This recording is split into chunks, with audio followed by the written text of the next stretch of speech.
자, 이제 오늘 예정된 제9회의 제1분과 세션 시작하도록 하겠습니다.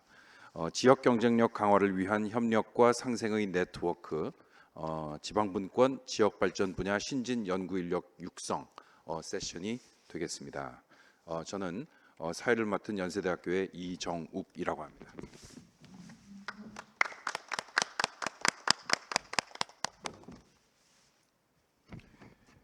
예, 오늘 이 세션을 위해서 세 분의 발표자들께서 페이퍼를 준비해 주셨습니다.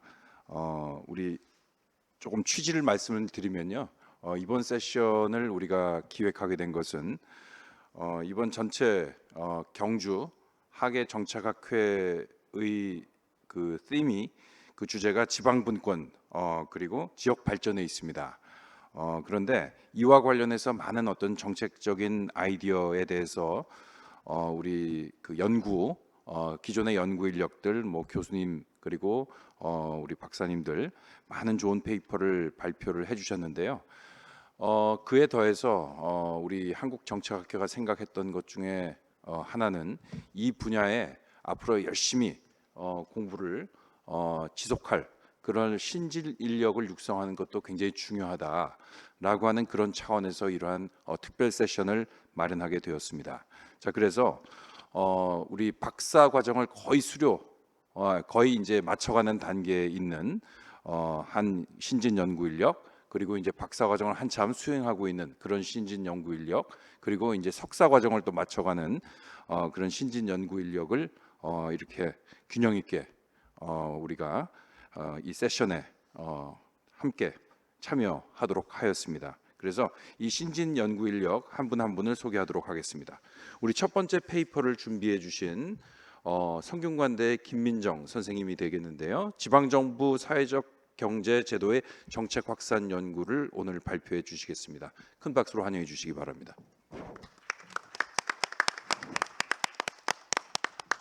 자, 다음은 행정구역 통합에 관한 사례 연구를 발표할 연세대학교의 이태천 선생님 박수로 환영해 주시기 바랍니다. 자, 그리고 지역 내 갈등 해결과 관련된 사례 연구를 또 발표해 주실 연세대학교의 우리 구자곤 선생님 큰 박수로 환영해 주시기 바랍니다.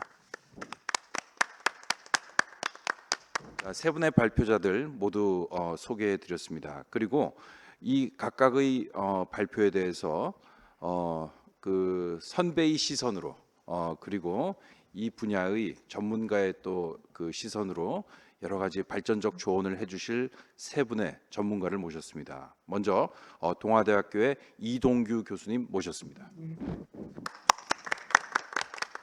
다음으로 인천연구원의 이정철 박사님 모셨습니다. 자, 그리고 건국대학교의 조병우 교수님 모셨습니다. 자, 오늘 참석자들 모두 소개해 드렸고요.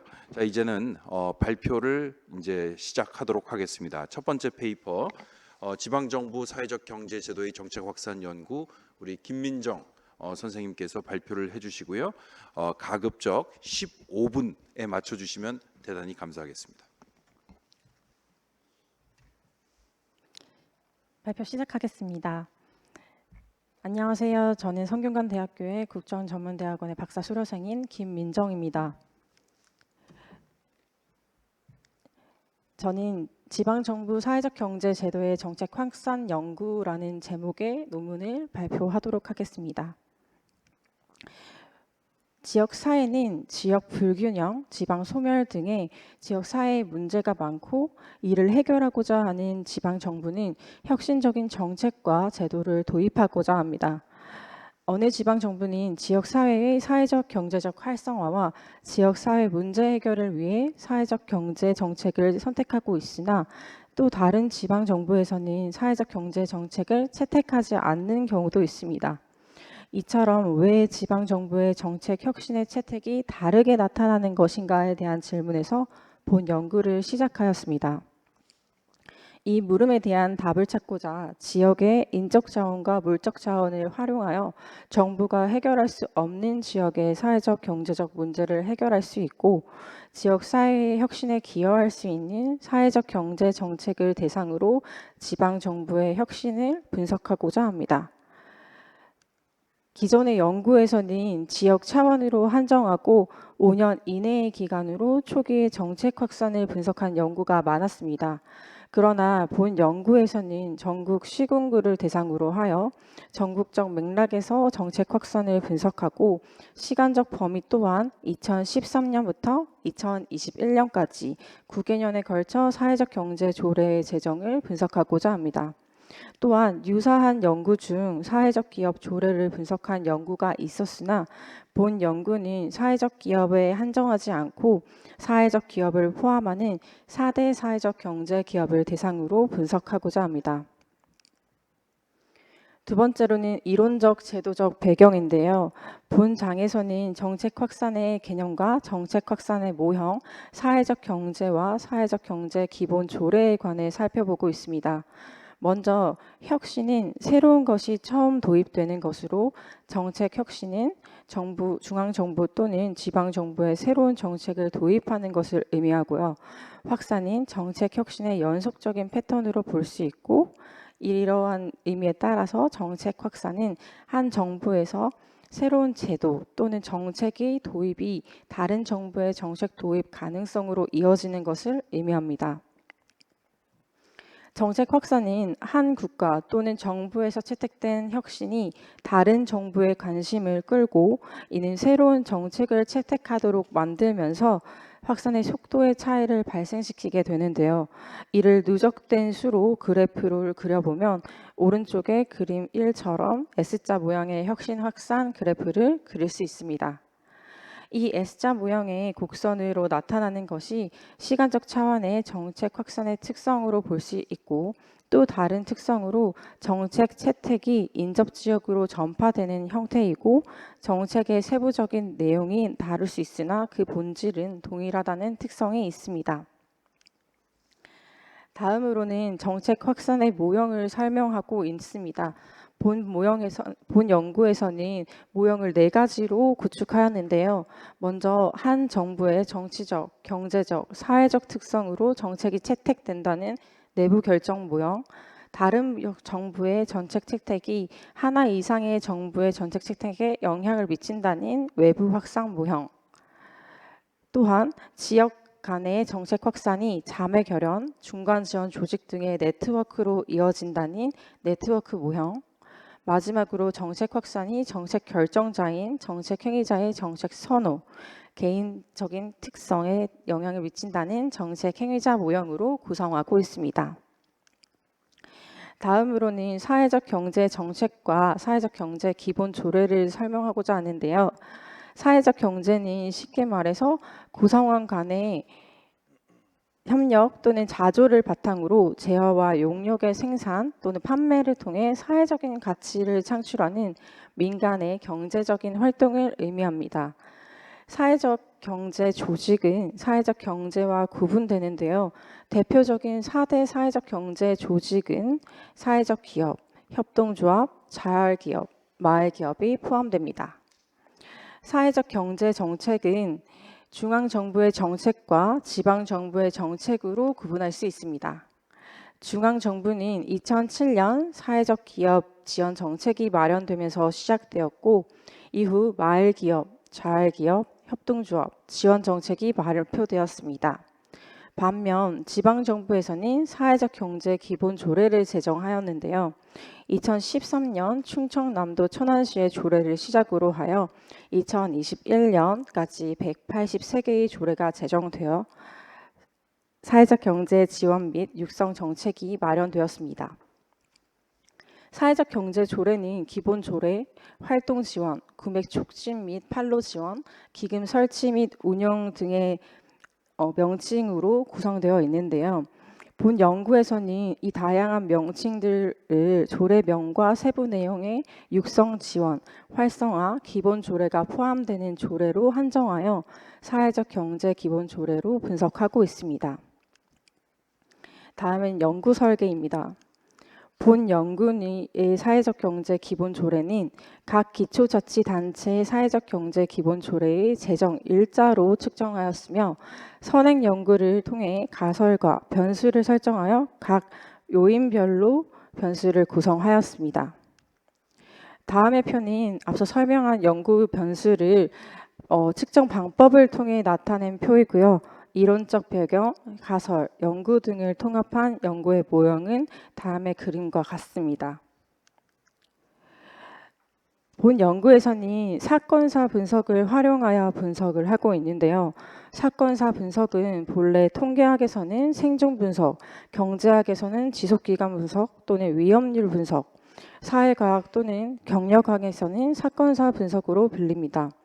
사건사 분석은 주어진 기간 동안 발생할 수도 있고 발생하지 않을 수도 있는 정책 채택을 분석할 수 있어 정책 문헌 영역 내에서 지방정부 수준에서 정책 채택을 설명하기에 가장 적합한 분석입니다.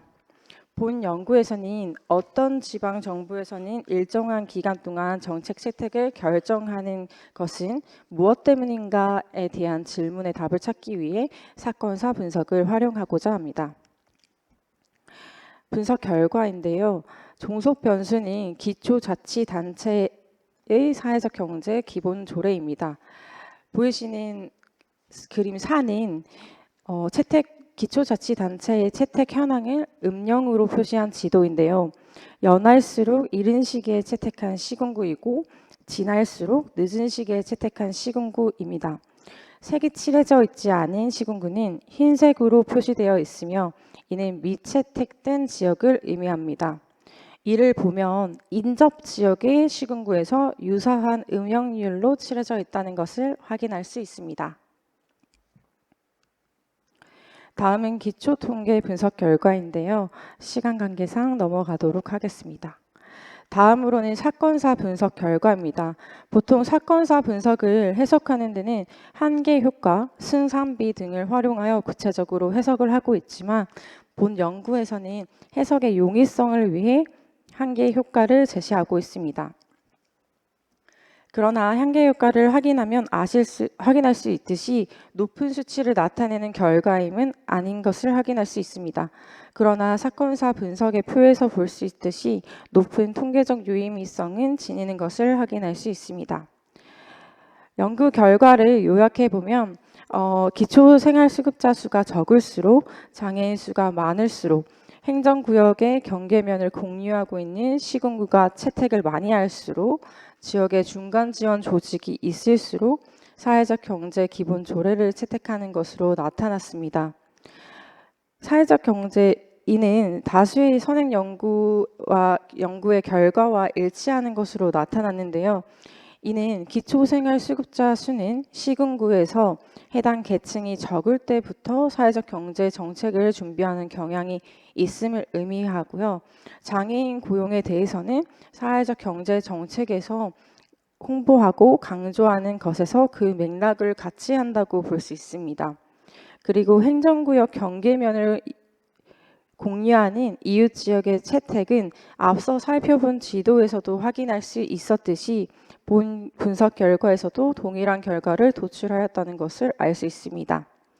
중간 지원 조직은 지역 내에 존재하여 접근성을 높이면서 동시에 사회적 경제 기업 간의 소통, 네트워크 등을 가능하게 하기에 해당 결과가 나왔음을 확인할 수 있습니다. 본 연구의 함의는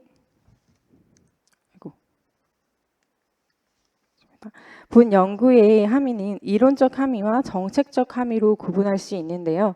먼저 지방정부의 사회적 경제 기본 조례 확산의 분석 결과를 통해 정책 확산 모형 이론이 국내 정책 혁신과 확산의 사례를 설명하기에 유용함을 확인하였고 이를 통해 이론의 일반화에 기여하였다고 평가할 수 있습니다. 또한 우리나라의 사회적 경제 정책의 무분별한 형성과 지원이 아닌 지방정부 내의 장애인 수를 고려하거나 중간 지원 조직을 통한 지원을 강화하거나 이웃 지역의 학습 효과를 고려할 수 있는 정책이 형성될 수 있도록 해야 하며 각 요인들을 고려하여 지방 정부에 맞는 형태로 추진할 수 있을 것입니다. 마지막으로 연구의 한계와 향후 연구 계획입니다. 연구의 한계로는 첫째, 본 연구에서는 사회적 경제 기본 조례를 활용하여 지방 정부의 폭넓고 깊이 있는 연구를 하고자 다양하게 구성하였으나 모든 요인을 본 연구에 포함함에 있어서는 한계가 있었기에 추후의 논의를 통해 더욱 세분화하여 요인을 고려할 필요성이 있습니다. 둘째, 다수의 선행 연구에서는 정책 확산의 기제, 다시 말해 동기를 같이 분석하고 있는데요. 본 연구에서는 확산 모형에 초점을 두고 있어서 해당 부분에 대한 고려가 이루어지지 못했기에 이를 후속 연구에서 확인할 필요성이 있습니다. 더불어서 본 연구에서는 사회적 경제 기본 조례를 활용하여 지방 정부의 정책 확산의 영향 요인을 파악하였습니다. 연구의 한계를 보완하기 위해 향후 연구에서는 본 연구 결과를 기반으로 하여 각 지방 정부의 전문가들을 상대로 심층 인터뷰 또는 담론 등의 질적 연구를 수행하여 분석한다면 양적 연구의 결과를 보완하여 정교한 결과 해석이 이루어질 수 있을 것입니다. 또한 기본 조례의 제정 현황을 구분하여 초기, 중기, 후기, 채택 시기별로 정책 확산의 차이가 나타나는 이유와 형태를 분석하여 지방 정부의 정책 확산, 정책 형성에 기여할 수 있으리라 판단됩니다. 지금까지 경청해서 들어주셔서 감사합니다. 네, 아유 수고 많으셨습니다. 우리 김민정 선생님이 제한된 시간 내에 연구의 주요 내용을 잘 전달을 해주셨고요.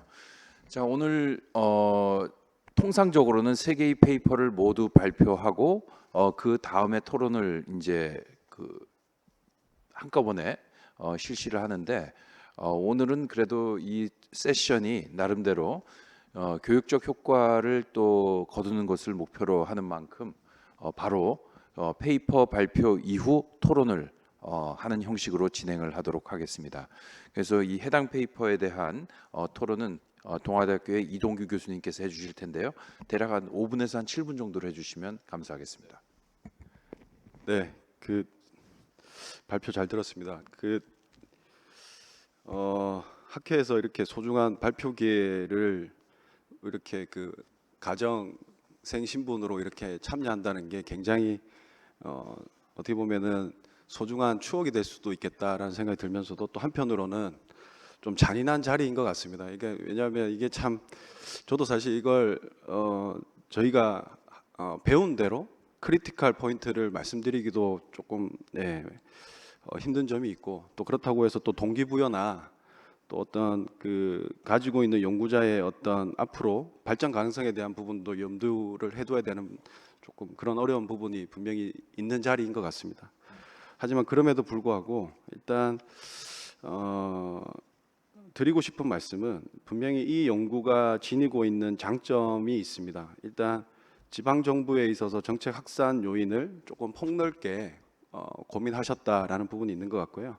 그래서 지금 연구자께서는 통합 모형이라고 하는 표현을 쓰셨지만 사실은 다양한 어떤 요인들을 종합적으로 검토를 하고 또 거기에 대한 부분들을 어떻게 보면 탐색적 접근을 일단 맨 먼저 해본 것 같아요. 그래서 아마 여기서 발견된 부분을 토대로 아마 이후에 조금 체계적인 연구를 하실 거라고 보여지고요.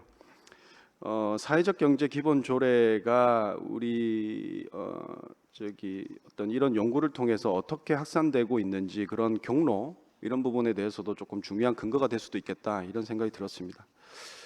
다만 이제 그냥 학술적인 관점에서 그래도 앞으로 발전적인 부분에서 조금 조언을 드린다면 이 연구의 가장 궁극적인 연구 질문이 무엇인지라는 겁니다. 그러니까 이게 사실 슬라이드 맨 처음에 사실은 이 지방 정부의 사회적 경제 정책 개선 방안 제시라든가 그다음에 지방 정부의 정부 혁신을 제고할 수 있는 제도적 개선 방안을 제시하겠다라고 하고 있지만 사실상 이제 맥락적으로 분명하게 이 통합 모형을 제시한 그거와 관련된 연구 질문이 무엇인지 그거를 조금 더 분명하게 해주면 좋겠다라는 생각이 들었고요. 사실은 이 지금 디퓨전 모델이 사실 앞에 팔렛시가 붙어서 팔렛이 디퓨전 모델로 우리가 통상 쓰기도 하는데, 디퓨전 모델이 가지고 있는 장점도 있지만 단점도 명확하게 있는 게 있습니다. 예를 들면 너무나 모범적인 케이스를 단정하고 그걸 이제 디퓨전 쪽으로 접근하는 부분이 있다. 그래서 아마 편향이 조금 존재하지 않느냐라고 하는 학계의 비판적인 부분도 있는데, 그런 부분들을 어떻게 검토를 할 거냐, 또 앞으로 어떻게 보완 장치를 할 거냐, 이런 것도 좀 고민이 필요한 부분 같고요. 그다음에 이 연구에 지금 통합 모형에서 제시하고는 여러 변수들이 있는데, 사실상 해당 변수를 그래도 지정하게 된 배경을 좀 더 분명하게 논의를 했으면 좋겠다라는 생각이 들었고, 왜냐하면 사회적 경제 조직 전체를 연구 대상으로 두고 있기 때문에 전체의 어떤 특성은 반드시 반영은 필요해 보입니다. 다만 이게 예를 들어서 슬라이드 아까 10페이지 보면 사회적 약자를 대상으로 한다라고 하는 부분이 있는데, 반드시 그런 것인가라고 하는 것도 있고요. 그래서 이 연구 대상에 적합한 특성을 먼저 고려한 다음에 변수 선정을 이어가는 이런 어떤 연구 절차도 좀 필요해 보인다라는 생각이 들었고요. 연결해서 그 지금 연구 모형이 제시된 부분이 있습니다. 슬라이드 14페이지인데요. 슬라이드 14를 보면 크게 내부 결정 요인, 외부 확산 요인, 네트워크 요인, 정책 해결자 요인이 있습니다. 다만 이제 우리가 혹시나 놓친 게 무엇이냐라고 생각해 보면 사실 우리가 이 그 지자체장, 그다음에 그 지자체가 가지고 있는 내부 컨디션도 중요해 보이고요. 사회적 경제를 할 수밖에 없었던 그 당시의 상황을 좀 맥락적으로 보는 것도 중요합니다. 예를 들어서 지난 정부에 사실은 사회적 경제라고 하는 키 컨셉이 분명히 존재했었고, 그걸 지자체, 그러니까 사실은 재정 자립도에 불리한 지자체일수록 이걸 빨리 선제적으로 할 수밖에 없는 여건도 있었고, 그게 이제 선거 주기와 맞물리는 부분도 분명히 맥락적으로 존재하기 때문에 이제 그런 부분들을 어떻게 담을 건지도 좀 고민이 필요해 보인다는 생각이 들었고, 그다음에 지금 예를 들어서 협동조합의 경우에는 조합원의 이익이 중요합니다. 그렇다면 이익단체에 대한 요인도 들어가야 될 것 같고, 그다음에 말기업의 경우에는 지역 활성화에 대한 특성도 중요하고 목적도 중요합니다. 그러니까 이런 부분도 요인으로 어떻게 반영할 건지 뭐 이런 부분도 좀 고민이 필요합니다. 그다음에 사실은 이게 디퓨전 모델의 어떤 그 맨 먼저 등장했을 때 가장 중요한 요인들은 사실은 네트워크 내에서의 소통이었습니다. 그렇다면 이런 소통 채널도 이 요인으로서 어떻게 반영할 수 있는지 여부도 중요해 보입니다. 그다음에 단체장의 의지와 그 단체장이 속한 정당, 지난 정부하고 맥락적으로 교차하는 부분도 조금 중요한 부분 같고요. 왜냐하면 그래도 대통령이 뭔가 의지를 보이고 국정과제화 했던 부분을 또 지자체장으로서 뭔가 어필하려고 하는 부분도 중요한 요인이거든요, 우리나라에서는. 그래서 그런 부분도 조금 고려해 볼 필요가 있겠다라는 생각이 들었고, 이 연구에서 지금 정책 행위자를 사실상 단체장으로만 한정해서 접근하고 있는데, 사실은 정책 행위자도 사실은 조례를 가지고 연결해 보면 공식적인 공식적인 행위자와 비공식적인 행위자가 있고, 특히 조례의 경우에는 사실은 비공식적인 영향력이 더 클 수 있습니다. 그래서 비공식적인 행위자를 찾아내는 것도 이 연구에 있어서 굉장히 중요한 컨트리뷰션이 있을 것 같다라는 생각이 들었고요. 또 지자체마다 이 행위자들이, 그러니까 우리가 토우라 그러죠. 이게 좀 다릅니다. 그러니까 이제 이런 부분들을 찾아내는 것도 중요하겠다, 이 연구에서, 이런 생각이 들었고요. 그다음에 해당 지금 슬라이드 14페이지에 있는 측정 지표와 측정 방법만 제시되어 있는데, 사실상 데이터의 소스, 출처도 중요합니다. 그러니까 이런 것도 사실은 아마 있을 건데, 그래서 향후에 이제 본 연구에 담으실 때는 그런 부분들도 조금 염두에 두시면서 연결해 보는 것도 필요하겠다라는 생각이 들었고요. 그리고 사회적 경제의 종속 변수가 사회적 경제 조례 채택 여부로 되어 있습니다. 근데 여기서 좀 진지한 고민을 해봐야 될 게, 과연 사회적 경제 조례를 채택하는 게 과연 혁신인가? 그다음에 기존에 우리나라에서 사실은 종속 변수를 이런 식으로 많이 접근하고 계신데, 과연 그게 맞는 건지도 한번 원점에서 해외 연구하고 좀 비교해서 검토하는 것도 중요해 보이고요.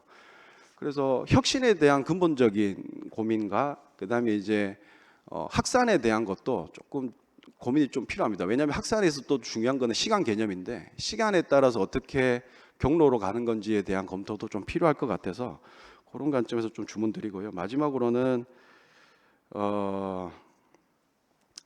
이게 지금 사실은 연구에 대한 가장 근본적인 문제점을 사실은 어디에 두고 있는지에 따라서 연구에 대한 결과를 다양한 해석이 있을 수도 있겠다라는 생각이 들었어요. 그래서 사건사 분석을 통해서 접근하고는 계신데 그래서 지금 차라리 연구자께서 처음에 던지셨던 지방정부 사회적 경제 개선 방안 제시라든가 그다음에 지방정부의 어떤 정부 혁신 제고와 관련돼서 어떠한 분명한 좀 손에 잡히는 쉽게 말해서 관료분들이나 이 정책을 형성하는 또는 입안하는 분들한테 어떤 식의 현실적인 실효성 있는 개선 방안을 제시할 수 있는지도 굉장히 중요한 미션 같아요. 그래서 아무래도 향후 연구 계획에 전문가 인터뷰나 또 이런 부분들 장치들을 고려하고 계신 걸로 알고 있는데요. 그래서 연구 질문과 연구 문제와 이런 결론, 그다음에 해석에 대한 부분, 특히 여기서는 아마 해석에 대한 부분이 더 중요할 수 있을 것 같고 그거에 따라서 아카데믹한 컨트리뷰션보다 조금 실제적인 컨트리뷰션 쪽으로 조금 더 비중 있게 다룬다면 굉장히 좋은 연구가 되지 않을까 싶습니다. 네, 이상입니다. 예, 이동규 교수님 감사합니다. 우리 이동규 교수님께서 사회적 경제제도 그 확산과 관련된 다양한 각도에서의 조언을 해주셨습니다. 연구 질문 명확화부터 시작해서 방금 말씀해주신 손에 잡히는 그야말로 정책 결정자에게 그리고 이 해당 정책의 확산을 또 여러 가지로 추진하는 자에게 유용한 그러한 어떤 정책적 시사점이 도출될 수 있으면 좋겠다라는 여러 가지 건설적인 제언을 해주셨습니다.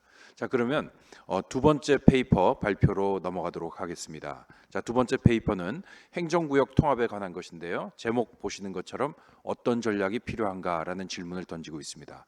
자, 그러면서 청주시 청원군 행정구역 사례를 이제 분석하고 있는데요. 우리 이태천 선생님께서는 15분 정도의 분량으로 발표를 해주시면 되겠습니다. 네, 그러면 발표 시작하도록 하겠습니다. 네, 안녕하십니까. 두 번째 발표를 맡은 연세대학교 행정학과 박사 수료 이태천입니다. 저는 지방정부에 관심을 가지고 공부를 하고 있으며 이번 발표에서는 행정구역 통합이 어떠한 전략을 통해서 성공할 수 있는지를 청주시와 청원군의 사례 분석을 결과를 말씀드리겠습니다. 아직 진행 중인 연구로 부족한 부분이 많은데 많은 조언 부탁드리겠습니다. 저출산과 같은 국가적인 범위의 문제도 존재하지만 지역별로도 각자의 문제를 가지고 있습니다. 방금 이야기한 저출산 문제 역시 지역별로 편차를 가지고 있으며 인구 감소 및 인구 구성의 변화로 인한 지방 소멸 문제, 그리고 산업의 변화로 인한 경제 성장의 침체 등 다양한 지역 문제가 이야기되고 있습니다. 특히 지방 소멸과 경제 성장 침체와 같은 문제를 해결하기 위해서는 정책안 중 하나로 행정구역 통합이 제시되고 있습니다. 오른쪽 표에 나타나 있는 것처럼 다양한 지역에서 행정구역 통합을 추진하고자 노력하고 있습니다. 그러나 실제로 행정구역 통합이 이루어진 지역은 소수에 불과한 것을 확인할 수 있었습니다. 90년대부터 통합 논의가 진행된 전주시와 완주군 역시 최근 뉴스만 보더라도 통합 논의가 매끄럽게 되고 있지 못함을 확인할 수가 있었습니다. 기초자치단체 단위에서 자율적으로 통합에 성공한 사례를 살펴보면 2010년 창원시와 2012년 청주시 두 지역이 존재하고 있습니다. 그러나 현재 계속해서 통합을 논의하고 있는, 그리고 그 과정에서 논의가 실패하고 다시 또 논의를 하는 지역을 살펴보면 전국에 다수가 존재하고 있는 것을 확인할 수가 있었습니다. 그렇다면 행정구역 통합을 하고자 하는 지자체는 어떻게 하면 통합을 성공시킬 수 있을지에 대해서 고민을 해야 할 것이고, 이는 통합을 성공시킨 사례를 분석함으로써 확인할 수 있을 것으로 생각을 하였습니다. 따라서 저는 성공적인 통합 사례로 평가받고 있는 청주시와 청원군의 사례를 분석함으로써 통합 성공을 위해서는 어떠한 노력이 필요한지에 대해 고민해보고, 다른 지역에서 학습할 부분은 없는지 살펴보는 것이 이번 연구의 목적이라고 할 수 있겠습니다. 많은 분들이 아시는 것처럼 행정구역 통합이란 지자체가 합쳐서 환경의 변화가 발생하는 것을 의미합니다. 기존의 행정적 경계가 주민들의 생활권과 일치하지 않을 경우 발생하는 불편을 통합을 통해서 감소시킬 수 있고, 통합을 함으로써 증가한 지역의 규모는 행정 서비스 제공 비용을 줄이거나 침체된 성장을 해소할 수 있는 원동력이 될 수 있습니다. 이렇듯 행정구역 통합은 기존의 문제를 해소하기 위한 개혁의 방안으로 논의가 되고 있습니다. 우리나라의 경우에는 1995년 지방자치제도가 본격적으로 시작되기 이전에 도농통합 정책을 통해 약 40개의 통합시가 탄생하였습니다. 이때 도농통합 정책의 가장 큰 특징은 중앙정부 주도로 진행되었다는 것으로 비교적 급하게 진행되었다는 비판을 받기도 하지만 성공적으로 마무리되었다고 판단할 수 있겠습니다. 이후에는 중앙정부 주도가 아닌 지방자치단체가 자율적으로 통합을 논의하고 있지만, 앞서 말씀드린 것처럼 실제 통합에 성공한 지자체는 소수에 불과합니다. 통합이 잘 되지 않는 가장 큰 이유를 살펴보면 그 지역에 다양한 이해관계자가 얽혀있기 때문입니다. 기존에 안정된 상태에서 권력을 가지고 있는 이들에게 통합은 자신의 이익을 빼앗길 수 있는 위기가 될 수 있으므로 반대를 하게 됩니다. 또한 통합은 단순히 해당 지역의 정치인과 관료수가 변화하고 단순히 청사를 이전하고의 문제가 아닌 지방정부, 그리고 나아가서는 광역정부, 그리고 더 나아가서는 전국에서 해당 지역이 갖는 자원과 권력의 변화를 의미하기 때문에 수많은 이들의 이해관계를 조정하는 과정에서 통합은 새로운 변화를 만들어내기 위한 충분한 에너지가 없을 경우 실패를 하게 됩니다. 안동시와 예천군의 통합 관련 뉴스에서 볼 수 있는 것처럼 5개월밖에 되지 않는 시간임에도 통합에 관한 전혀 다른 여론이 형성되고 있음을 확인할 수가 있었습니다. 이를 통해 통합 논의 과정이 에너지에 따라서 언제든지 변화할 수 있음을 예상해 볼 수 있습니다. 그렇다면 행정구역 통합과 같이 이해관계자들이 견고하게 형성된 그리고 안정된 상태를 유지하고자 노력하는 경우 이를 변화시키기 위해서는 체계적인 전략이 필요할 것으로 예상해 볼 수 있습니다. 이러한 변화와 혁신을 만들고자 하는 관리자가 어떻게 하면 다른 이들의 지지를 확보하며 자신이 추구하는 가치를 창출해낼 수 있을까? 이러한 있을지에 관한 전략을 무어가 정치적 관리라는 이름으로 제시를 하였습니다. 5가지 기법과 그에 맞는 세부 전략을 제시하였으며, 행정구역 통합 사례와 관련돼서는 통합이라는 가치를 추구하는 퍼블릭 매니저, 공공관리자는 이러한 전략을 활용함으로써 통합을 찬성하는 사람들은 더욱 견고하게 만들 수가 있고, 통합에 반대하는 사람들을 와해시키거나 자신의 편으로 돌려 통합 가능성을 증가시키거나 행정구역 통합이라는 정책안에 대한 지지와 정당성을 확보함으로써 통합 성공의 가능성을 또한 높일 수가 있습니다. 이러한 정치적 관리 기법은 문제를 해결하기 위한 실천적인 전략을 제시한다는 면과 성공 또는 실패한 정책 과정을 분석하는 데 틀 역할로 도움을 준다는 점에서 다양한 장점을 가지고 있다고 할 수 있습니다. 각 기법과 전략의 상세한 설명은 좀 페이퍼를 확인해 주시면 감사드리겠습니다. 그렇다면 정치적 관리 기법으로 청주시와 청원군의 통합 사례를 분석하기 이전에 해당 지역에서 왜 통합 논의가 등장하였는지 배경을 먼저 살펴보도록 하겠습니다. 오른쪽 그림에서 볼 수 있듯 도시 지역인 청주시를 농촌 지역인 청원군이 완벽하게 둘러싸고 있는 상황에서 도시 지역인 청주시는 포화 상태에 달하게 되었고, 자신들이 경제적으로 성장을 하기 위해서는 통합이 절실한 상태였습니다. 반면 농촌 지역인 청원군의 경우에는 군청과 같은 공공기관이 청주시 내에 위치하고 있는 그런 아이러니한 상황이 이어지고 있었고, 따라서 주민들의 불편이 계속되고 있었으나 농촌 지역으로서 받는 혜택과 자신들이 독자적으로 성장을 할 것이라는 믿음으로 인해서 통합을 반대하고 있는 상황이었습니다. 두 지역의 입장이 다른 상황에서 94년부터 시작된 통합 논의는 3번의 실패 끝에 약 20년이 걸려 성공을 하게 되었고, 이러한 과정을 시기별로 구분하여 살펴보도록 하겠습니다. 먼저 청주 청원 통합의 1차 시기는 앞서 이야기한 도농 통합 정책의 시기라고 할 수 있습니다. 물론 해당 정책은 중앙정부의 주도로 시작이 되었으며 광역정부인 충청북도에 의해 통합 후보지로 선정이 되었습니다. 그러나 청주시는 주민 의견 조사 과정에서 그리고 결론적으로는 주민 의견 조사 결과 두 지역의 상반된 의견을 확인할 수 있었으며 도농통합정책 후보지에서 청주시와 청원군은 제외되게 됩니다. 이러한 1차 통합 논의가 실패한 까닭을 살펴보았을 때 물론 통합을 추구하는 청주시의 권한이 거의 존재하지 않았다고 볼 수 있습니다. 하지만 청주시는 주어진 조건 하에서 시행한 주민 공청회에서조차 단결된 의지를 보여주지 못하며 주민들의 수기를 이뤄내지 못하는 등 소위 집안 단속에 실패를 하였고, 대표적인 반대 세력인 청원군의 이장단이 주민 의견 조사에서 행하는 그런 비합리적인 압력 등에 적절히 대응하지 못하며 상대방에 대한 견제가 이루어지지 못하였기 때문이라고 분석할 수 있겠습니다. 1차 통합 논의가 지나간 이후 도농통합정책으로 통합을 한 지역들의 성장이 확인되었고, 당시 노무현 정부에서도 통합에 우호적인 의견을 보이며 2차 통합 논의가 시작되었습니다.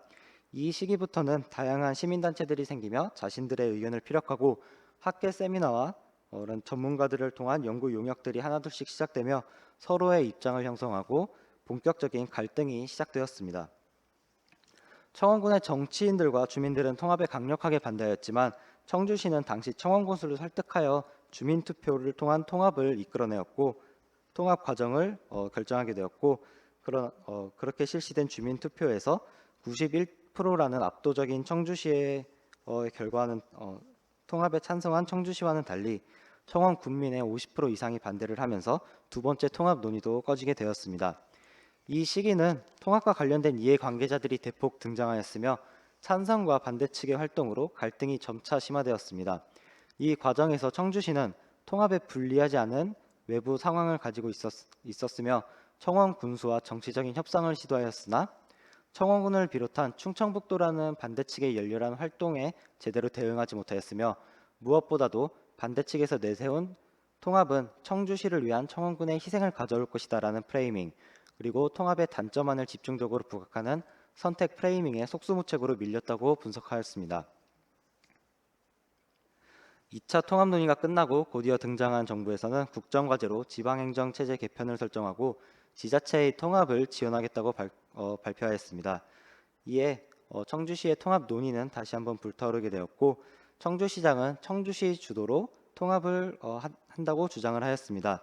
하지만 이러한 모습은 오히려 청원군을 자극하여 청원군의 독자적인 시 승격을 발표하게 되는 등 악영향을 미치게 되었고, 청주시가 태스크포스 팀을 구성하거나 시민단체 의견을 수렴하는 등 통합이라는 정체관을 더욱 견고하게 만들고 통합에 찬성하는 참여자들을 늘리고자 노력하였음에도 불구하고 그 노력과 더불어 당시 여당이었던 한나라당이 그 청원군의회 의원들에게 공천으로 압박을 하면서 통합 찬성을 할 것을 유도하였음에도 불구하고 견고한 통합 반대 측을 꺾지 못하고 청원군의회가 2010년 통합 반대를 다시 의결하면서 3차 시도 역시 실패로 끝나게 됩니다. 이 3차 시기를 되돌아봤을 때 두 지역을 둘러싼 외부 환경이 통합에 우호적으로 변화하였고 통합에 찬성하는 참여자들이 확장되었고 보다 나은 정체관을 만들려는 노력이 있었다는 점에서 청주시의 긍정적인 면을 평가할 수 있습니다. 하지만 주요한 반대측인 청원군의회 의원들을 설득하지 못하며 결국 실패하게 되었고, 특히 청주시장의 독단적인 모습이 오히려 통합에 악영향을 미쳤다는 점에서 바람직한 리더십을 보이지 못하였다고 분석할 수 있겠습니다. 3차 시기가 실패로 끝났지만 통합 논의는 계속해서 이어졌고 2010년 지방선거에서 기존의 청원군의회 의원들이 공천을 받지 못하고 탈락하며 통합에 찬성하는 새로운 의원들과 단체장들이 단성되는 등 통합 가능성이 계속해서 증가했습니다.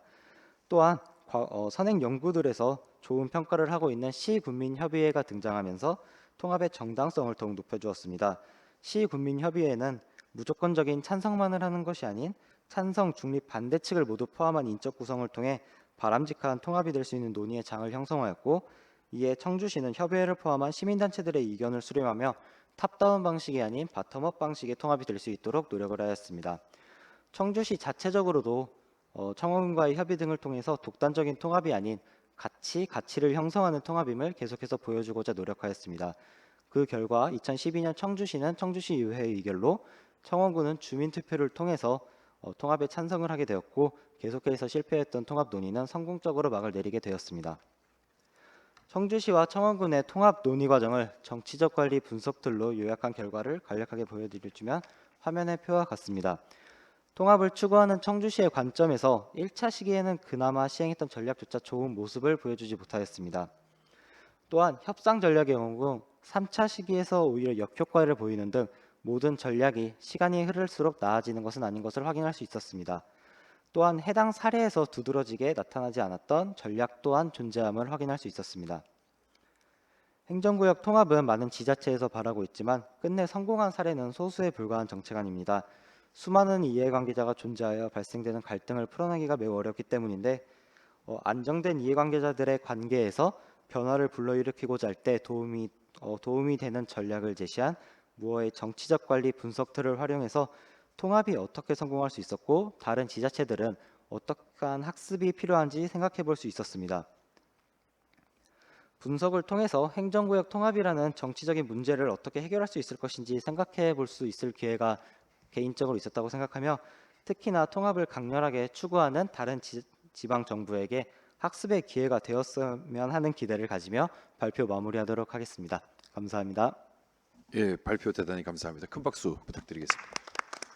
예, 그럼 바로 이어서 우리 이정철 박사님께서 해당 사례 그 분석에 대한 토론해 주시겠습니다. 네, 안녕하세요. 인천연구원 이정철입니다. 소개해드린 것처럼 인천에서 왔습니다. 그 자료 오늘 발표 자료에도 나와 있는 것처럼 이제 처음에 행정구역 통합 필요성이나 논의 내용 보시면 인천 중구동구 사례가 나와 있습니다. 나와 있는 것과 같이 제가 소속한 인천도 지금 이 행정구역 통합에 대해서 논의가 되고 있고 실제로 좀 추진되고 있는 내용이 있어서 좀 더 흥미롭게 봤고 또 그런 부분에서 많은 내용들을 살펴봤습니다. 그래서 이제 논문 자료 공유해 주시고 오늘 이제 발표의 내용도 살펴봤는데 먼저 사전에 제가 이제 그 오늘 토론 위해서 살펴본 이제 논문 내용을 보면은 이렇게 이제 진단하고 있는 내용이 있습니다. 행정구역 통합을 바라는 지방 정부는 많지만 통합에 성공한 사례는 극히 소수라는 점에서 성공 사례를 분석하는 것은 면밀하게 분석할 필요가 있다 이렇게 표현해주고 계신데 이 부분이 이 연구의 굉장히 중요한 점이자 최종적으로 가져야 할 함의점이라고 생각합니다. 그리고 그를 통해서 뭐 지금 인천시 사례와 같이 이 연구가 그런 함의점을 제공해줄 수 있는 방향으로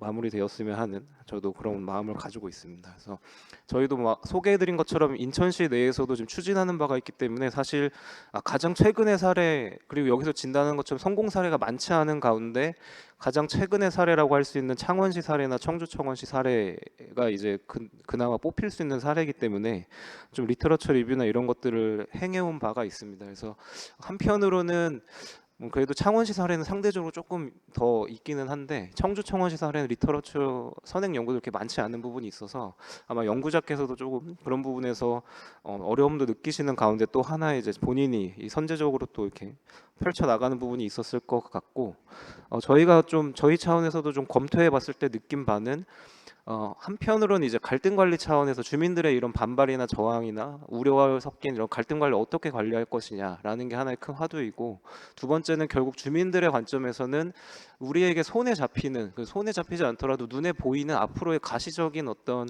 인센티브가 무엇이 있을 것이냐 이런 변화를 통해서 그래서 뭐 변화 관리나 이런 저항에 대한 어떤 혁신이나 이런 측면에서 항상 나오는 화두이겠지만 그런 측면에서 어떠한 인센티브 기제나 그런 것들 설득할 수 있을 것이냐라는 측면에서의 어떤 함의점들이 보인다라고 저희는 봤었는데 그렇다면 이제 오늘 연구는 그 과정에서 이제 이르는 과정적인 측면에서 어떠한 맥락들로 노력이 이루어졌는가라는 측면에서 또 다른 의미들을 갖는 것 같습니다. 그래서 이와 함께 이제 좀 같은 고민점이나 토론 계속 말씀드리면 첫 번째는 이제 진단해 주신 대로 이제 지난 이명박 정부 당시에 어떤 국정과제로 선언이 되면서 이제 적극적으로 추진이 되다가 지금 이 논의가 왜 필요할까라는 측면에서 좀 진단해 볼 필요성이 있다. 그래서 첫 번째는 지금 어떤 보다 더 우리의 어떤 현실에 이제 확실한 어떤 더 직면에 있는 어떤 저출산 고령화로 인한 단순히 사회적으로 저출산 고령화에 그치는 것이 아니라 이제 인구 소멸에서 지방 소멸로 나아가고 있는 이 화두에 대해서 고민하고 그것에 대해서 이제 경각심을 가질 필요가 있다라는 측면에서 이 논의가 이제 강조될 필요성이 있다고 생각하고 그런 측면에서 사실 뭐 서울도 이제는 인구가 뭐 줄어서 폐교를 선언하는 학교들이 생길 정도로 지금 사례들이 발생하고 있는데, 그런 측면에서 이 행정구역 통합이라는 게 어떠한 의미를 가지고 있는가, 그리고 그렇기 때문에 이 연구에서 이 논의가 왜 논의되어야 하는지, 그리고 왜 주목해야 하는지에 대해서 그런 화두와 함께 이끌어갈 필요성이 있겠다라는 생각이 듭니다. 그리고 두 번째는 이제 이 논의들을 위해서 정치적 관리를 사용하고 계신데, 이제 그 5가지의 기법들이 이제 어떤 그 서로가 서로의 장점과 단점들을 보완해 나가면서 다음으로 연결되는 흐름들이 있습니다. 그래서 연구자께서도 잘 아실 거라고 생각하는 만큼 그 흐름들에 대해서 왜 이 기법들이 활용되고 논의가 되었는지 그것들을 중심으로 조금 더 이제 논의가 보강이 된다면 좋을 것 같다는 생각이 들었고, 세 번째는 뒤에서도 마지막으로 이제 표를 이제 정리하고 계신데,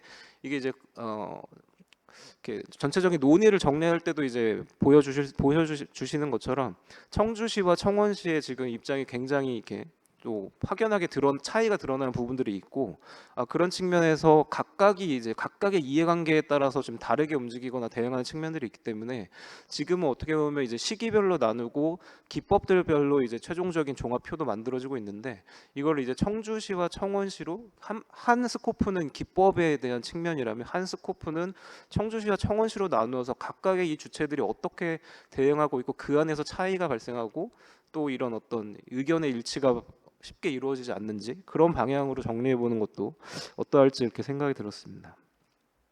네, 마지막으로는 이제 좀 제일 좀 많은 이야기 드릴 부분이라서 좀 이제 마지막 부분이 될 텐데요.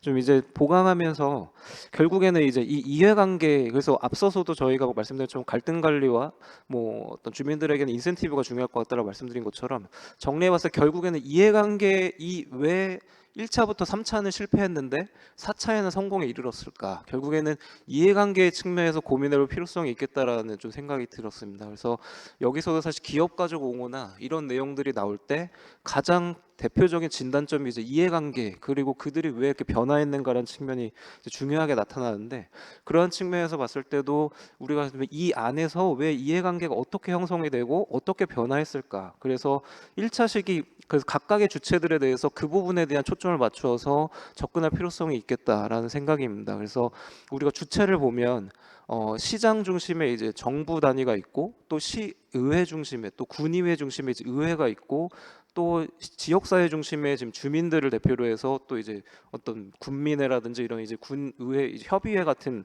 시민단체나 이제 주민 중심의 또 커뮤니티 이제 그 주체가 있는데, 이들의 각각의 이해관계가 어떻고 왜 변화했는지에 대해서 진단할 필요성이 있겠다라는 생각입니다. 그래서 지금 어떻게 보면은 조금 더 뭐 정부 중심의 또는 의회 중심의 이제 대응들이 있는데, 이 주체들별로 좀 더 파고들 필요성이 있지 않을까라는 생각이 들었습니다. 그래서 그런 측면에서 봤을 때 먼저 시의 측면에서 본다면, 제가 이 논의를 이제 내용들을 보면서 좀 찾다 보니까 또 흥미로웠던 것이 이제 3차 시기 당시에가 사실 이명박 정부 국정과제로 굉장히 적극적으로 추진될 때인데 결국은 실패가 되더라. 그리고 4차 시기에서 이제 성공이 됐는데, 이제 관련된 내용들 찾아보니까 2차 시기 당시에는 이제 청주시장 같은 경우에는 당시 이제 한나라당 소속이었고, 그 청원 군수 같은 경우에는 자민련 소속으로 확인을 했습니다. 그래서 그런 차원에서도 어떤 결국엔 정치적 이해관계에서도 완전히 합치되진 않았을 거다라는 측면이 생각되고, 3차 시기는 여기서 강조해 주신 대로 한나라당에서 뭐 그 이제 공천까지 컨트롤할 정도로 굉장히 적극적인 이제 기제를 가져갔음에도 불구하고 실패를 했더라. 근데 왜 그럼 그렇게 강력하게 했는데 실패했을까?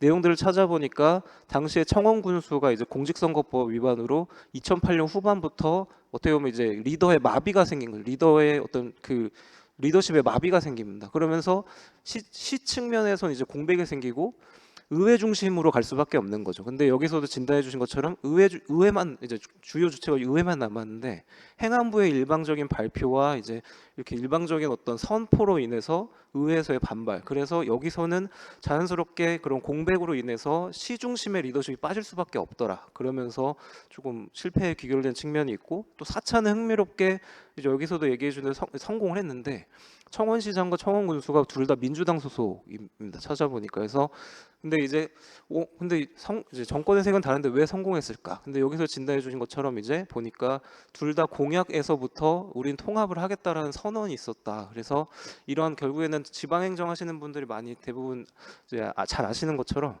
결국에는 이런 지방행정이나 지방 이슈로 갈수록 중앙도 사실 마찬가지지만 이런 최고관리자나 리더나 리딩 주체가 누구냐에 따라 그들의 의지가 어떠냐에 따라 굉장히 큰 영향력을 가질 것이다라는 측면에서 그런 부분에 대한 고려도 함께 좀 더 보강이 되면 좋을 것 같다는 생각이 들었고, 그런 측면에서 여기서도 살짝 나오긴 하지만 좀 더 이제 이런 시와 청원군과 청주시의 입장도 있지만 충북도를 중심으로 한 일련의 좀 역할들도 있거든요. 그래서 좀 그런 부분에서도 같이 고려를 해서 전개되면 어떠할지 그런 측면에서 말씀을 드렸습니다. 그래서 끝으로 정리하면서 그 외에는 앞선 1차 토론에서도 좀 말씀해 주신 것처럼 강조해 주신 것처럼 이제 또 이 연구도 사실 질적 연구 부분에 좀 이제 성격도 담고 있기 때문에 마찬가지로 좀 더 근거 보강이나 그런 자료의 보강, 근거 자료 보강이나 이런 것들에 대해서 저도 좀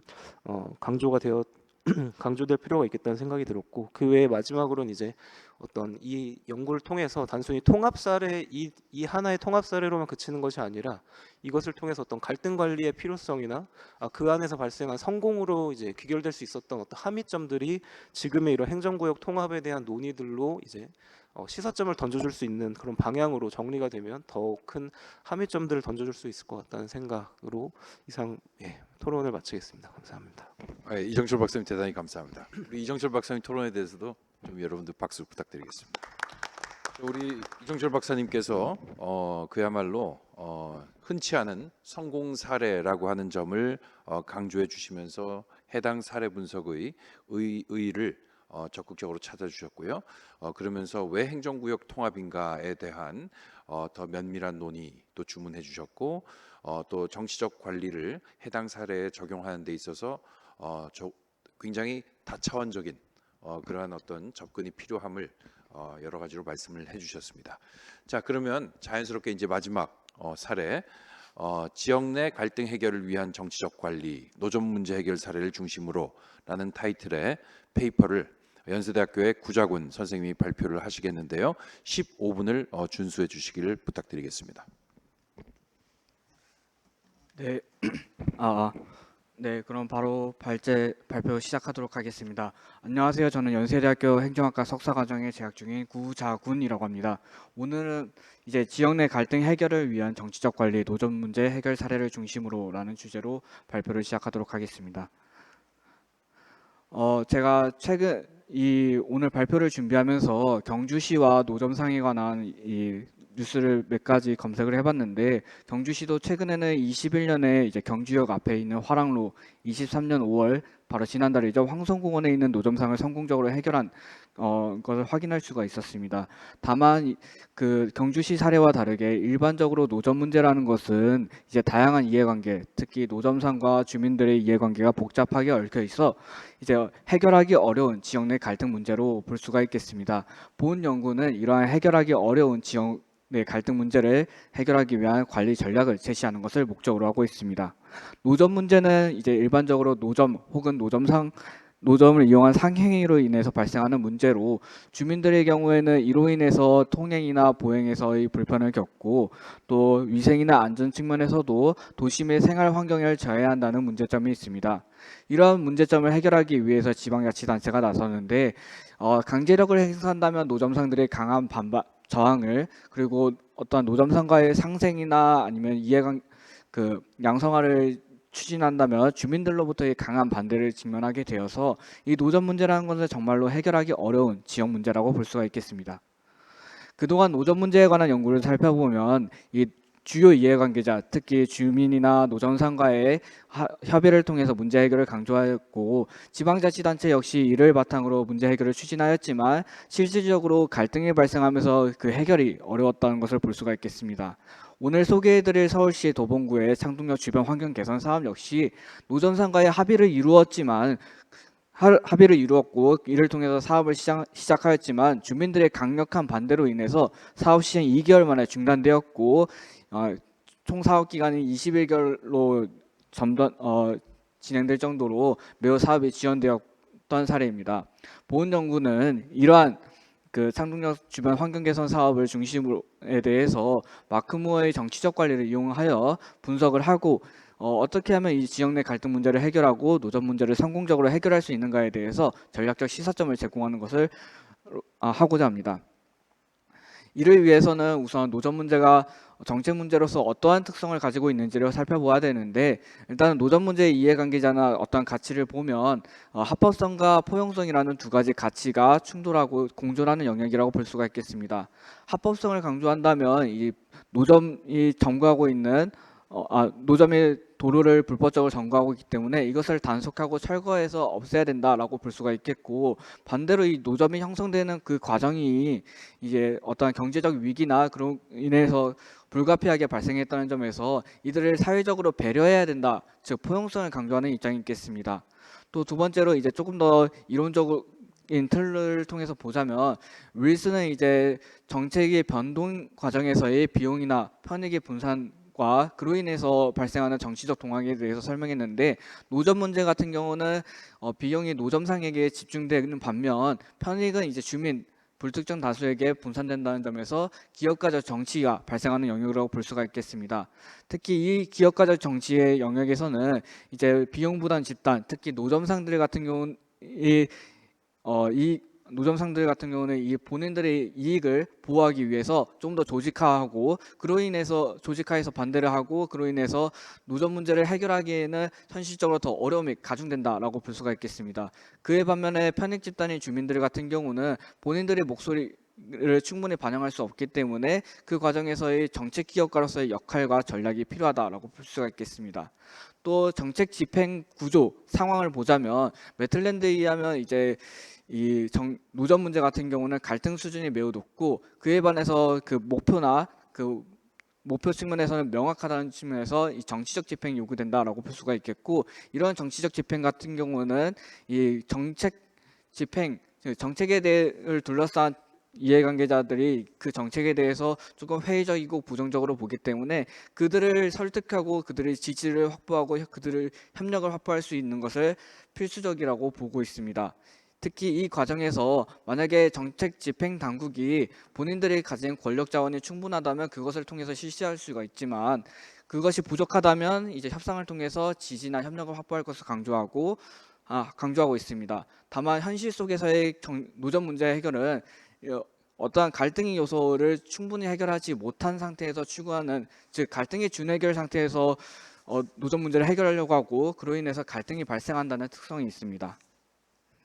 실제로 이 노점 문제의 변화 과정을 보면 합법성에서 포용성을 강조하는 입장으로 바뀌고 있지만, 그럼에도 불구하고 각 지방자치단체는 특정 가치만을 우선적으로 고려하는 과정에서 갈등의 준해결 상태에서 또 정책을 추진하고 그로 인한 갈등이 반복적으로 발생하는 특성이 있습니다. 이런 또 노점 문제에 관한 선행 연구를 살펴보면 이해관계자 간의 협의를 통한 문제 해결을 하는데, 이러한 측면에서 이해관계자들이 지지를 확보하고 협력을 확보하기 위한 관점에서 정치적 관리 중요성을 확인할 수가 있겠습니다. 오늘 소개해드릴 창동역 주변 환경 개선 사업은 아까 전에도 말씀드렸다시피 구청과 노점상 집단 간의 어떤 합의를 바탕으로 그 정책을 추진했지만 역 인근 주민들과 의회 등의 반대로 인해서 사업이 중단되었다는 특성이 있습니다. 특히 이 사업을 추진하는 과정에서의 환경을 먼저 확인해 보자면, 주민이나 도봉구 의회는 이제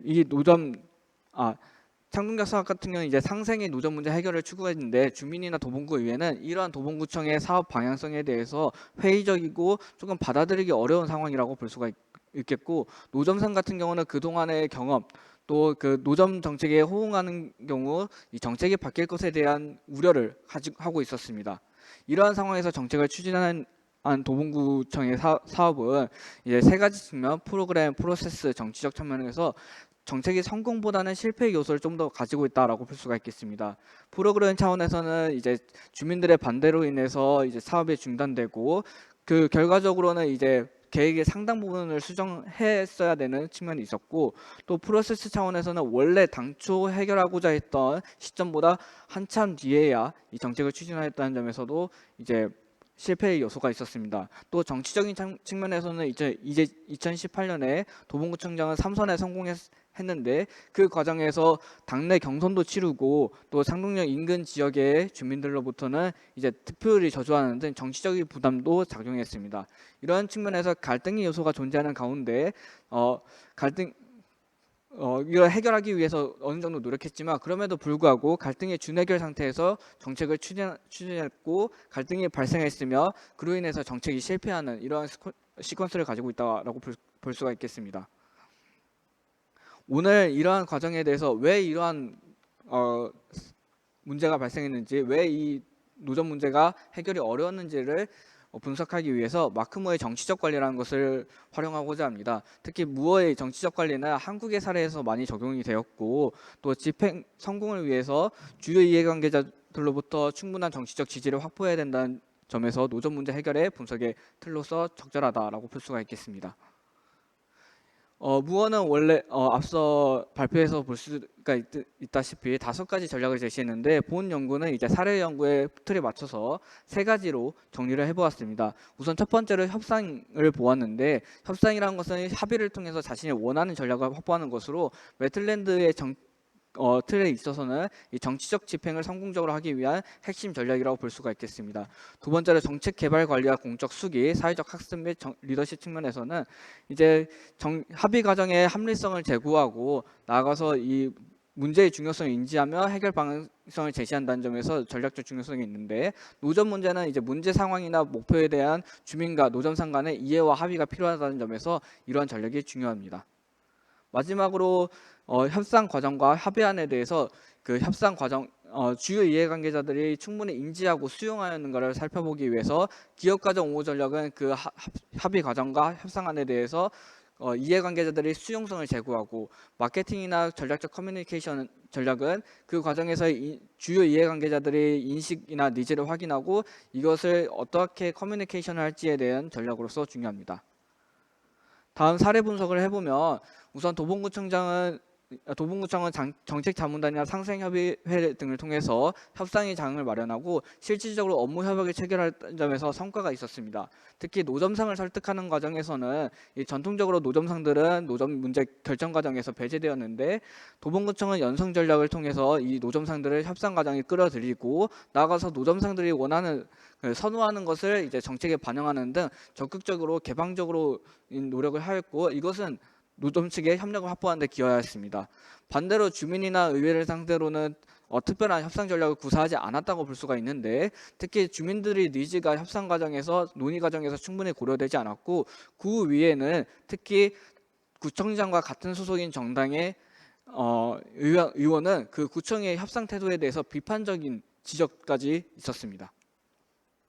다음으로 이제 도봉구청은 이 협상 과정에서 합의안의 품질을 제고하기 위해서 어느 정도 일련의 노력을 해야 했지만 그 구성이나 운영에 있어서 미흡한 측면이 있었는데 예를 들어서 그 주민 대표로 참가시킨 주민자치위원장 같은 경우는 주민 대표성에 있어서 문제가 있었고 어떤 수익 불균형이나 또 그 운영에 있어서도 이 대등한 지위를 보장하지 않았습니다. 이런 측면에서 주민들의 의견에 과소 대표될 수 있었습니다. 또 일련의 협상 과정 결과 이 노점상들의 인식 변화를 가져올 수 있었지만 주민들은 이 협상 결과를 이제 사업 시행 이후에서야 인지할 정도로 이 이해와 학습은 충분하게 이루어지지 않은 상태였습니다. 마지막으로 이제 도봉구청장은 이제 상동역 노점 문제 해결을 장기적인 관점으로 보고 이 우호적이지 않은 환경을 바꾸기 위해서 노점상들을 적극적으로 설득을 하였는데 특히 상생이나 거리가게 단체 생존권 보호 등의 표현을 통해서 이 노점 문제 해결 과정이 노점상들에게 도움이 될 것이라는 그러한 프레임으로 접근하였습니다. 그러나 그 주요 이해관계자로서의 주민에 대해서는 크게 고려하지 않았고 이것은 나아가서 주민이나 의회를 설득하는 데 필요한 커뮤니케이션 전략도 충분히 구사하지 않았습니다. 결론 부분입니다. 우선 노점 문제 해결을 위해서 해결에 필요한 전략적 시사점을 도출하기 위해서 본 연구는 이제 마크모의 정치적 관리를 통해서 분석을 진행하였는데 특히 노점 문제 같은 경우는 이제 집행 환경이 부정적이기 때문에 적극적으로 집행 환경을 관리할 것이 요구되고 그러한 해결을 그 과정에서 주민이나 노점상, 정책 당국이 함께 문제를 해결하고 논의하고 결정한다는 점에서 정치적 관리가 중요하다라는 것을 볼 수가 있겠습니다. 다만 이것을 협상 과정 내 외부에 관한 관리 전략에 차이가 있었고 특히 주민을 대상으로는 그 전략이 미흡하였습니다. 이것은 협상의 지속성과 사업의 성패에 영향을 주었습니다. 협상 과정 내부와 외부에서의 그 차이를 확인할 수가 있는데 협상 과정 내부에 있어서는 이제 노점상을 설득할 수 있었던 계기는 각 이해관계자가 충분한 권한과 자원을 바탕으로 균형 있게 의견을 제공할 수 있어야 된다는 측면에서 노점상들에게는 이런 것을 충분히 반영했지만 주민들을 상대로는 그런 점이 미흡했기 때문에 협상 과정을 어떻게 운영하는지에 따라서도 또 이것을 협상 과정의 수기와 학습 공간을 확인할 수 있고 확인할 수 있습니다. 근데 노점상들 대상으로는 이런 측면에서 충분했지만 주민들 대상으로 충분하지 않았기 때문에 본 연구는 이런 측면이 중요하다라고 보았습니다. 다음 협상 과정 외부 관리에 있어서는 이 협상 상대방이 누구인지, 협상 상대방이 무엇을 원하는지에 대해서 정확하게 판단할 필요가 있는데 도봉구청은 이러한 측면에서 이해관계자의 범위나 니즈에 대해서 신뢰성 있는 정보 습득이나 그 정보의 활용에 있어서 부족했습니다. 따라서 이 노점 문제 해결과 같은 사례 같은 경우는 이제 신뢰성 있는 정보를 습득하고 이런 것을 활용하는 것이 필요합니다. 또 정책 과정에서 의견 수렴에 있어서도 이 협상 결과나 이 과정이 받아들여질 수 있도록 적극적으로 커뮤니케이션을 할 필요가 있다. 또 전략적으로 이것을 시도해야 된다는 것을 이제 전략적 시사점으로 도출할 수가 있겠습니다. 이상입니다. 예, 우리 구자훈 선생님 발표 감사합니다. 우리 구자훈 선생님 발표에 대해서도 여러분들 좀 박수 부탁드리겠습니다. 예, 그럼 바로 이어서 우리 건국대학교의 조병호 교수님께서 한 5분에서 7분 사이로 부탁드리겠습니다. 타이머를 좀 세팅을 하겠습니다. 네, 안녕하세요. 오늘 토론을 맡은 건국대학교 행정학과의 조병호입니다. 구자군 원생의 지역 내 갈등 해결을 위한 정치적 관리, 노점 문제 해결 사례를 중심으로라는 발표 아주 잘 들었고요. 사전에 보내주신 논문도 잘 읽어봤습니다. 사실은 이 연구하고 조금은 인연이 있는데요. 제가 이제 작년에 2022년 한국지방정부학회에서 제가 이제 토론으로 참여한 세션에 발표를 해가지고 한번 비슷한 연구를 한번 들어본 적이 있습니다. 그 당시는 이제 연구의 초창기였어가지고 이제 이런저런 개선점에 대해서 간단하게 이야기를 해줬던 기억이 있는데 훨씬 더 이렇게 발전된 모습으로 이렇게 나와서 본 것이 너무 기쁘게 생각하고요. 그리고 또 지금 이제 플로어에 계시는 분들께서는 이제 원고까지 다 받아보셨는지는 잘 모르겠지만 꼭 한번 이렇게 좀 읽어보시고 권해드리고 싶은 논문이었고 또 이대로 이제 조금만 더 계산을 해가지고 퍼블리케이션을 할 수 있으면 좋겠다 뭐 이런 생각도 가지게 된 논문이었습니다. 특히 다른 것보다 이제 이런 질적 연구를 하다 보면 해야 될 말은 너무 많고 지면은 한정되어 있어서 자꾸 이제 늘어지게 되는 그런 문제들이 있었는데 24쪽 아래로 아주 깔끔하게 잘 끝낸 그 모습이 인상적이었습니다. 두 번째는 일단은 좀 이게 토론이 되게 부담스럽다는 말씀을 드릴 수밖에 없는 게 여기 글에도 이제 인용이 되었지만 이정철 박사님과 이제 이종욱 교수님께서 쓰신 논문으로 이렇게 거기서부터 시작해서 이제 무어의 정치적 관리에 대한 이론적 모형을 사용했는데 이제 두 분 전문가분들께서 계시는 자리에 제가 이제 이 논문을 어떻게 좀 더 이렇게 코멘트를 잘 해줄 수 있을까 네 그런 걱정이 좀 앞섰습니다. 그래서 꼭 제가 이제 논문을 제가 드리는 말씀에 더해서 이 두 분 자리 계시니까 세션이 끝나고 난 다음에 꼭 가서 조금만 더 좋은 조언을 받을 수 있으면 좋겠다라는 생각을 했습니다. 작년에 만났을 때도 생각을 했었고 지금도 똑같은 생각이지만 정말 노점과 관련된 문제는 되게 중요하면서도 어려운 문제인 것 같습니다. 뭐 개인적으로는 아직도 이제 집에 오는 길에 사 먹던 떡볶이의 추억을 가지고 있는 세대로서 그러한 정치가 사라지는 것이 아쉬우면서도 또 이렇게 무분별하게 이제 난립되어 있는 노점들을 보면은 이제 좀 정리를 해야 되지 않나. 특히 또 저는 재무행정과 지방재정 뭐 이런 것들을 이제 연구하는 그 학자로서 아무래도 이제 그 조세와 관련된 부분들, 그 조세와 관련된 형평성의 문제에서 이제 노점은 어떤 방식으로든 이제 그 관리하는 방식이 새롭게 도입이 되어야 된다라고 이제 필요성을 잘 느끼고 있는 상황인데, 이 논문이 정말 이렇게 시의적절하게 잘 그 지점들을 짚어주었고, 그 논문을 통해서 이렇게 제시된 사례가 다른 지역의 이제 노점과 관련된 이제 갈등들을 해소하는데 크게 기여할 수 있을 거라고 생각이 듭니다. 논문 전체적인 그 내용에서는 딱 한 가지 걸리는 부분이 있었어요. 다른 것보다는 그 뭐 모형이라든가 아니면 그 다른 그 접근 방식이라든가, 그거는 이제 무어의 정치적 관리 기법을 차근차근 이제 잘 따라갔었고, 그다음에 이제 발표에서는 이제 어떤 방식으로 자료를 모아서 어떻게 분석을 했는지에 대한 방법론이 이렇게 조금 덜 설명이 되었지만, 논문에서는 이제 그런 부분들이 충분하게 이제 잘 설명이 되었다고 생각하기 때문에 그 부분은 큰 문제가 아니라고 생각을 합니다. 일단 다만 한 가지 그 갈등 관계를 설명할 때 있어서 그 주민의 입장들이 충분히 반영되지 않았다라는 그 언급이 되게 많이 나오는 만큼, 이 논문의 내용 중에서 중요한 갈등 당사자, 그다음에 이해 관계자로 이렇게 언급이 되는 게 주민입니다. 그래서 이제 그 문제를 해결하고자 하는 구청과 그다음에 주민, 그리고 노점상, 그리고 또 그 문제 해결을 옆에서 이제 비판적으로 바라보는 이제 구의회, 이렇게 네 가지 주체가 이제 주로 나와서 이제 서로 갈등에 대해서 이야기를 하는데요. 뭐 고객 정치라고 하는 것의 측면에서 생존권과 환경권을 생각하면 아무래도 생존권이 걸려 있다고 생각하는 노점들이 더욱더 강하게 반발을 하고, 그리고 이제 그 강하게 반발을 하는 그 노점들을 설득하지 않으면 문제 해결 자체가 요원하기 때문에 그 노점을 중심으로, 노점을 대상으로 해가지고 더 밀접하게 그 문제를 해결하고자 하는 노력이 나타나는 것을 볼 수 있었고, 그거는 어쩔 수 없는 문제라고 생각을 합니다. 근데 다만 주민들이 이 문제를 어떻게 바라보고 있을 것인가를 생각을 했을 때, 과연 그 보행권, 그리고 그 쾌적한 환경, 위생 문제, 그것이 그 주민들이 반대하는 메인 문제였을까 하는 좀 궁금증이 있었어요.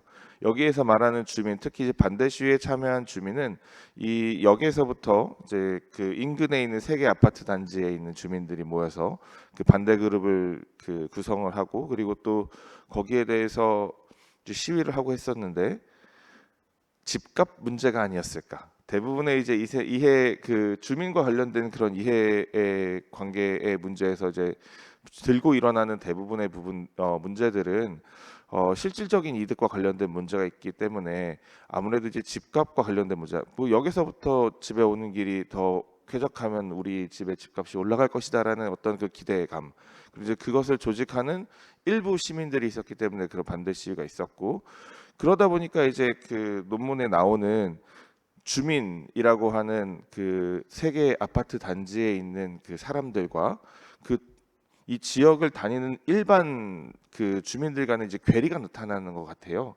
그래서 이제 전반적으로 봤을 때 주민들은 관심이 없었는데, 관심이 있는 주민들은 반대 시위를 했었거든요. 네, 그 차이들을 좀 잘 정리를 해가지고 했으면 좋겠다는 생각이 들었고요. 네, 그리고 이제 그 발표를 할 때 조금만 더 이제 글에는 잘 썼는데, 그 전체적으로 이제 어떤 식으로 해결이 됐는지에 대해서 설명이 잘 안 된 것 같아서, 이제 발표를 조금 더 구성할 때 더 재미있게 스토리텔링이 좀 더 잘 될 수 있도록 짧은 시간에 했으면 좋겠다는 생각이 있습니다. 네, 이것으로 토론 마치겠습니다. 감사합니다. 예, 조병호 교수님 토론 감사합니다. 큰 박수 부탁드리겠습니다. 우리 조병호 교수님께서 사실은 이 페이퍼에 대해서 과거에도 여러 조언을 해주신 그런 경험을 지금 마침 상기를 시켜주셨는데요. 이 해당 그 사례 분석이 점차적으로 발전해 오는 모습을 상당히 긍정적으로 평가를 해주셨고요. 자, 그러면서 또 타 지역, 이제 사실은 이 노점 문제라고 하는 것을 이제 정책 문제로서 여러 가지 좀 시도를 하고 있는 타 지역에도 상당히 중요한 시사점을 줄 수 있을 것이다라는 그런 또 긍정적 평가도 해주셨습니다. 아울러 분석의 더 정밀함을 이제 그 기하기 위한 여러 중요한 또 제언도 동시에 해주신 것으로 그렇게 보입니다. 자, 우리 세 분의 발표 잘 들었고요. 그리고 또 세 분의 토론 또 잘 들었습니다. 자, 우리가 굉장히 지금 제한된 시간이 남아 있는데요. 오늘 발표자분들 한 분씩 그래도 오늘 귀한 토론 이제 들은 만큼 여러분들 간단하게 여러분들 말씀을 해주시면 오늘 마무리하기가 아주 좋을 것 같습니다. 먼저 우리 김민정 선생님부터 부탁드릴게요. 간단하게 부탁드리겠습니다. 먼저 주신 코멘트들 다 제가 고민하던 부분에 대한 답을 주는 것 같아서 너무 감사하게 생각하고요. 특히나 정책 행위자에 대한 코멘트 부분인 제가 조례 제정을 하는 그 행위자들에 대해서도 어떻게 정의하고 어디까지 포함해서 뭐 연구의 분석을 대상을 정할 것인가에 대한 고민을 했는데 이를 조금 더 넓혀서 공식적인 행위자, 비공식적인 행위자로 넓혀서 생각을 해볼 수 있는 좋은 코멘트였습니다. 추후에 주신 코멘트도 반영해서 더 좋은 연구할 수 있도록 노력하겠습니다. 감사합니다. 우리 격려 박수 부탁드리겠습니다. 네, 그다음 우리 이태천 선생님. 네, 그 많이 부족한 연구였음에도 이렇게 선행 연구에서 많은 선행 연구를 통해서 많은 참고가 되어 주신 이정철 박사님께서 좋은 말씀 해주셔서 너무 감사드리고 조병우 교수님께서도 말씀하셨지만 질적 연구에서 페이지 수를 조정하는 과정에서 많은 부분이 조금 미흡했던 것 같습니다. 이러한 부분 말씀해 주신 코멘트 참고하면서 좀 더 나은 연구가 될 수 있도록 조정하도록 하겠습니다. 감사합니다. 예, 역시 격려 박수 부탁드리겠습니다. 마지막으로 우리 구자군 원생 아주 간단하게 부탁합니다. 네, 우선 조병우 교수님 토론 감사합니다. 작년부터 써오고 있었는데 그 과정을 따뜻하게 또 좋은 조언을 통해서 도움을 주셔서 매우 감사드립니다. 지적해 주신 부분 고려해서 연구 퍼블리시까지 나아갈 수 있도록 하겠습니다. 감사합니다. 예, 역시 격려 박수 부탁드리겠습니다. 자, 우리 딱 20분이 됐는데요. 그래도 한번 우리 플로어에 혹시 질문이 있으신지 한번은 여쭤봐야 되는 것이 예의라고 생각을 합니다. 혹시 질문이나 코멘트 있으신 분? 예, 좋습니다. 예.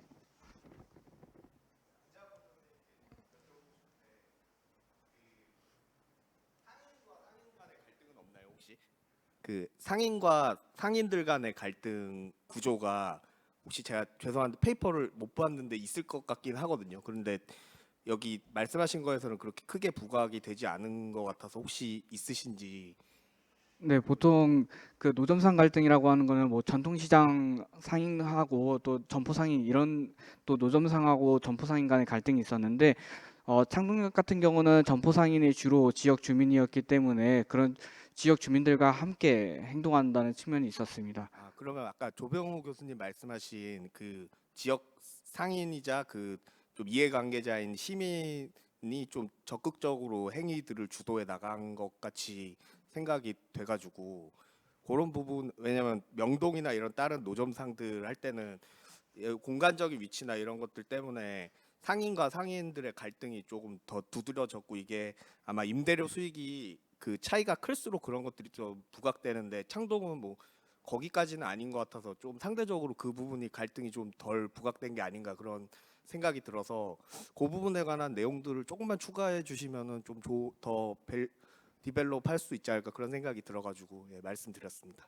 예. 너무 감사합니다. 사실 그 지금 우리 조병호 교수님 지적 사항하고도 다 일맥상통하면서 그 액터들에 대해서 조금 더 마이크로하게 들어가서 세분화하는 그런 어떤 관찰 이런 부분이 중요하다는 그런 지적으로 들립니다. 아마 우리 구자원 선생님이 향후 페이퍼를 전반적으로 정비하는 데 아주 큰 중요한 지침이 될 거라고 생각을 합니다. 자, 마침 플로우에서도 굉장히 건설적인 이제 코멘트를 해주셨고요. 자, 이제 시간이 돼서 이제 오늘 마무리를 해야 될 것 같습니다. 자, 오늘 아주 훌륭한 세 개의 페이퍼 발표가 됐고요. 그 세 개의 페이퍼에 대해서 대단히 그 건설적인 제언들이 오늘 많이 나왔습니다. 자, 이로 인해서 오늘 세션의 목적이라고 할 수 있는 지방분권 지역 발전 분야 신진 연구 인력 육성이라고 하는 큰 목적에 우리가 조금이라도 기여를 하지 않았나 하는 그런 생각이 듭니다. 자, 이것으로 이번 세션 마치도록 하겠습니다. 대단히 감사합니다.